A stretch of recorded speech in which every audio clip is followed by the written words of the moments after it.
Hello, I'm Laura MacPhee, a reporter at Pensions Insight and Engaged Investor magazines, and I'm here with David John, a senior strategic policy advisor at AARP Public Policy Institute. Well, welcome, David. Thank you. Very Thanks good for to have having me. you here. So, you're here to give us a view of what's happening in the US on this front. So, can you tell me a little bit about the experiences of auto enrollment in the US? Auto enrollment is voluntary in the U.S., but most of the large employers have put it in and have been following that. It's exceedingly positive. The employers like it because it allows them to manage the costs of their matching contributions in a way that they can't do with the DB plan. The employees especially like it.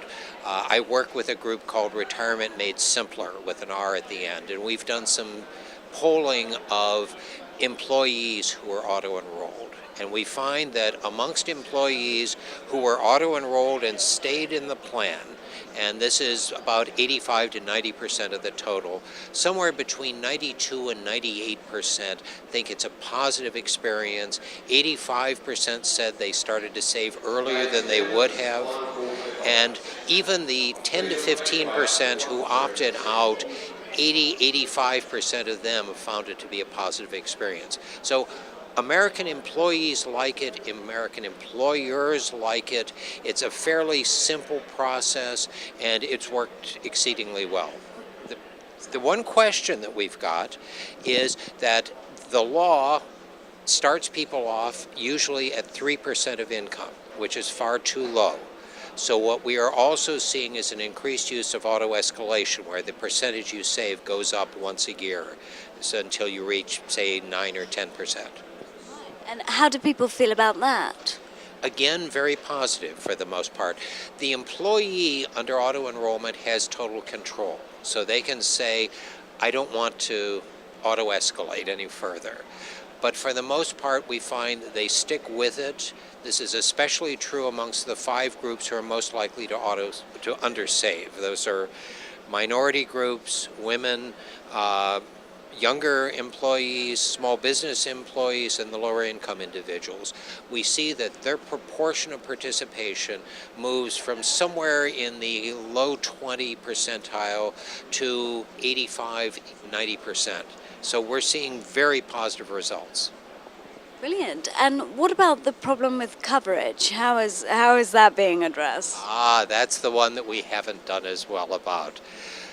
One of the big problems that we face is that if you look at the workforce, private workforce between the ages of roughly 20, 25, and 64, only about 1 out of 2 actually have an employer-provided pension or retirement savings plan. So half of the workforce doesn't have the ability to save. And unfortunately, most of those, or a larger proportion of those, fall into those 5 undersaving groups. Now, we have something called the Individual or Independent Retirement Account, the IRA. And an individual can always go off and do that, but we find that at the most 1 out of 20, 1 out of 25 actually do that on a regular basis. So we've been trying to expand the breadth of workplace coverage, but so far we still have a lot of work to do there.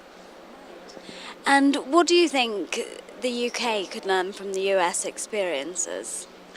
Well, a variety of things, and frankly, we're learning from the UK. We're looking at what you're putting in the Nest system, and we're trying to figure out, can we put something like that into the US system to expand our coverage. We're looking at that. We're looking at New Zealand. We're looking to some extent at Australia, although mandatory savings will never fly in the United States politically. One of the things that we're looking at very heavily right now is costs and administrative costs.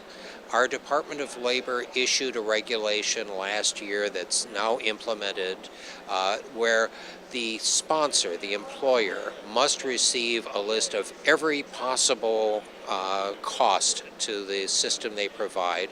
And starting in the middle of this year, the individual participants will receive a disclosure of what they actually pay. The fiduciary responsibility is applied. So it is now the responsibility of the employer or the sponsor to reduce the cost structure to the extent possible. And we are starting to see some changes in that, so that the charging regime is simplified to an extent and a very slight movements down, but it remains to be seen. Well, thank you very much for that insight.